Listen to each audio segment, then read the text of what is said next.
Yo, what's going on, everybody? It's your boy Dev, aka the Unknown Variable here, back at you with another commentary. And Activision did it again, guys. They did it again. I honestly believe that Activision is going for an award for the most incompetent and greediest publishing company in all of video games. And this isn't just me sitting here blindly hating on a company like I have some sort of personal vendetta against them. I just like talking shit about them. I have actual reasons. There's a method to my madness as to why I say this company is by far one of the worst in gaming. And you could take Modern Warfare 2 as an example. If you look at Season 0 of Call of Duty Modern Warfare 2, all the way to Season 5 of Call of Duty Modern Warfare 2, we can kind of see how the game has gotten progressively worse from a monetization standpoint over the course of the game's life cycle, while Season 6 isn't getting any better for Call of Duty Modern Warfare 2, and we got some information today from Charlie Intel and various other different sources about some information pertaining to Season 6 of Call of Duty Modern Warfare 2, and buckle up, ladies and gentlemen, because there's a shitload of microtransactions in this update and not a lot of content. And there's also something that I believe, I could be wrong on this, I'm not a big fan of microtransactions, so I don't really look at those kind of things, but this could possibly be the first time ever in Call of Duty that we've ever seen an actual weapon added to the game that is locked behind a bundle. Yes, you heard that right. This weapon in question is locked behind a bundle. So sit back, relax, grab a cup of tea, and let's get straight into the video. All right, so before I get into the meat and potatoes of the video, I felt like this was a good opportunity to give you guys the release date for Season 6 of Call of Duty Modern Warfare 2. So I'm going to put this Charlie Intel tweet up on screen, and it says Modern Warfare 2 in Warzone Season 6 begins September 27th at 9 a.m. Pacific Time, 12 p.m. Eastern Time. The Haunting event begins October 17th. So nothing really surprising here. They're having another event similar to what they do with Christmas and stuff, and they deck all the existing maps out in like Christmas gear, and in this case it would be Halloween gear. And as long as they don't add something like Krampus back to the game, if you know, you know. As long as they don't add something like Krampus back to the game, I really don't care about these events. They're not going to add anything to the game. It's not really going to do much. But that's just my personal opinion. Different strokes for different folks. Some people might be interested in this stuff, but it doesn't tickle my fancy. So there you have it. If you're interested in the release date, it is releasing on September 27th. This is also a perfect segue into the next Charlie Intel tweet where he explains what the Haunting event is going to look like in Modern Warfare 2 multiplayer. So it is as follows. El Asilo. Yes, El Asilo. Not El Asilo, El Asilo, El Asilo, because that map is absolute butt cheeks. Then we have an Embassy reskin. We have Haunting Domination Mode, Haunting Kill Confirm / Grind, Haunting Drop Zone, Drop Scares, and Haunting Infected. Like I said, a bunch of other stuff they added to the game to try and get people to come back and play, but it's not actual content. All this stuff's gonna be leaving. So really, anything they add to the game doesn't fix the pre-existing issues that they refuse to fix with the game right now. All of those fixes are waiting for the next $70 release, being Modern Warfare 3. And speaking of Modern Warfare 3, if this tweet doesn't give you an inside look as to what Modern Warfare 3's monetization model could look like, I don't know what will. So Charlie Intel's reporting, Modern Warfare 2 Season 6 multiplayer maps. La Casa, which is a core launch map, Coro Village, which is also a core launch map, and this is a remake of 2 Jane from Call of Duty 2. Now I know I'm probably saying that name wrong, but go ahead and correct me in the comment section, call me an idiot, get the video pushed further in the algorithm. You nerds never learn. But anyways, not the point. We got King Gunfight, which is a launch map, and then we have Fight, which is Gunfight, and also a launch map. So we have a grand total of 2 6v6 maps, and in typical Activision and Call of Duty fashion, the microtransactions are in abundance, and the actual content pertaining to the 6v6 side of Call of Duty is nowhere to be seen. We get scraps, they throw us little pieces of bread, and we starve every single day, and they think we should be grateful for that. So, of course, not really surprised about this news. But besides the maps, we also got some information regarding the weapons we're going to be seeing in Season 6, and these include the TR-76 Geist, which is an assault rifle. It's coming out at the launch of Season 6, and it's in the Battle Pass. The ISO 9mm. Oh my fucking goodness, Activision is doing this again.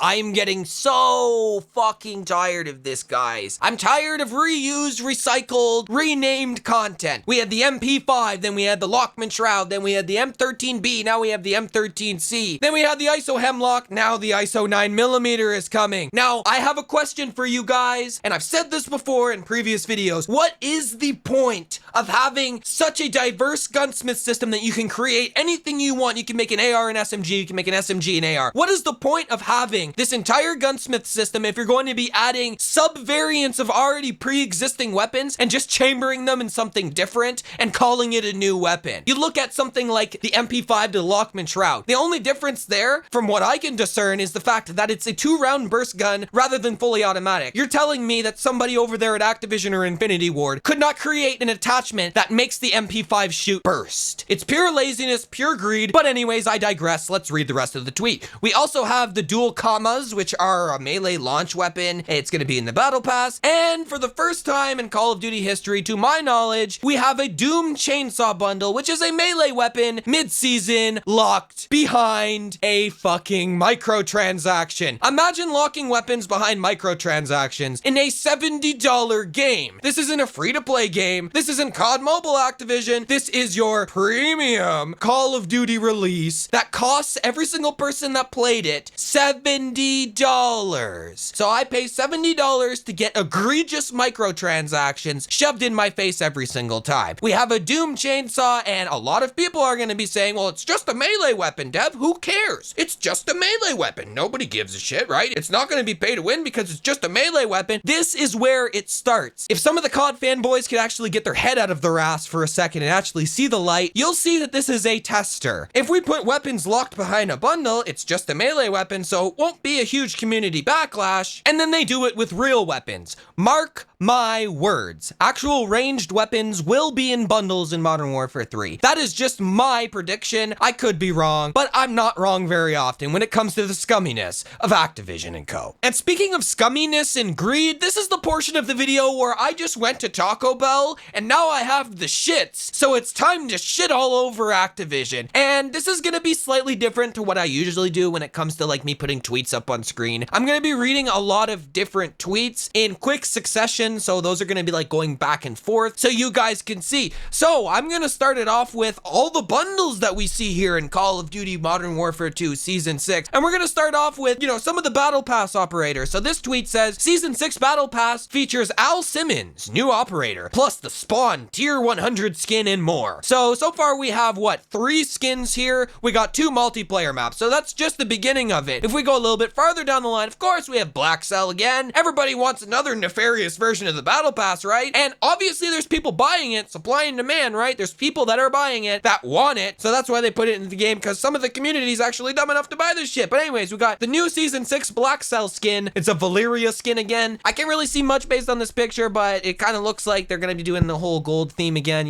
Usual, lowest effort possible. Just take a pre-existing skin, put some gold shit on it, make it shiny, make all the mouth breathers really happy and excited over it. And then they go and they're like, Mom, I need your credit card. I gotta buy a COD skin. Oh my God, I gotta buy Black Cell. And they get all excited. Anyways, so we got the Valeria skin. Nobody really cares. I don't. Some more bundles. So far we have 1, 2, 3, 4 skins. All right, pause. Why did that all of a sudden sound super sus? Am I the only one? Anyways, we also have Lilith and Inarius from Diablo becoming playable operators in Call of Duty with the Season 6 bundle, which is going to be another microtransaction added onto the pile. So if we do a grand total, a count up of all of the things that we have in this update that are going to be coming to Call of Duty, we have a grand total of 3 new weapons and 2 new maps. So that's a total of 5 pieces of content. If you're talking about the microtransaction side, we have 4 Battle Pass skins, a Doom bundle, 4 variants of Spawn in bundles this season, a Nova skin, plus 2 Diablo operators. So that goes for a grand total of 12 microtransactions in Season 6 of Call of Duty Modern Warfare 2, which is more than double the amount of content we've actually got for the 6v6 side of Call of Duty. And when I say 6v6, I'm not talking about gunfight, but even if you want to be nice and give them the gunfight maps, we have 4 maps in total, including the gunfight maps, plus 3 weapons with 1 recycled ISO variant. So that would be a total of 4 maps and 7 pieces of content for multiplayer in general for this Season 6 update of Call of Duty Modern Warfare 2. And we still have 12 microtransactions this season. If this doesn't tell you where Activision's priorities are, they do nothing but rob their player base. Are we gonna get banned for buying any of these Season 6 operators because they like to do that? I don't know. This game series to me is something I'm very passionate about, and I would actually like to see some real content come to the game and some actual stuff, some originality. Perhaps they could actually do something original for once over there at Activision and not completely price gouge the shit out of their player base and try not to steal every last cent out of their fucking wallet. But that's the end of my rant. Let me know how you guys feel about all of this information in the comments section below. If you guys enjoyed, make sure to like the video. video. If you didn't enjoy, make sure to dislike the video. Subscribe if you're new to the channel, and make sure to turn that notification bell on so you never miss when I upload a video. And I'll catch y'all in the next video.